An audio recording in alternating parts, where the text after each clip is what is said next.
नवंदरो news में ख़बरुनि update जो सिलसिलो जारी आहे। नवंदरो खां ख़बर शामिल कयूं पिया। खलीलुल्लाह मंगणे जो जे रिपोर्ट मुताबिक़ नवंदरो शहर ऐं भरपासे जे इलाइक़नि में चोरी वाक़िअनि ते ज़ाब्तो न अची सघियो।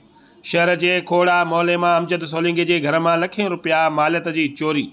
नामालूम चोर बंदि पयल घर जा ताला ऐं कुंडा काटे घर में घिरी अलमारियूं तोड़े उन्हनि में पयल 2 तोला सोना ज़ेवर, 1 लैपटॉप, 90,000 रोक रक़म, चेक बुक समेत ॿियो क़ीमती सामान चोरी करे फरार थी विया। वाक़े जो इतलाउ नईंदरो थाणे जी पुलिस खे ॾिनो वियो, पर पुलिस चोरनि ख़िलाफ़ कार्रवाई करण बजाए चोरी वारदात ते थाणे जे सिपाही मार्फत तफ़सील मालूम करण बैदि का बि कार्रवाई न कई। पुलिस जी अहिड़ी नाअहली ऐं नाकामीअ ख़िलाफ़ मुतासिर घरधणनि अमजद उर्फ़ जानी सोलंकी, औरंगज़ेब सोलंकी, काशान सोलंकी ऐं ॿियनि एहतजाजी मुज़ाहिरो कयो, जिते मीडिया आॾो दाहूं कंदे मुतासिर घरधणनि जो चवणु हो त असांजी retire lady teacher Amar ji तबियत ख़राब हुजण करे घर खे तालो हणी खेसि सखर इलाज लाइ वठी वियासीं त चोर पुठियां घर जा ताला ऐं कुंडा काटे चोरी करे विया। नवंदरो शहर में साॻे क़िस्म जूं वारदातूं मामूल बणियल आहिनि।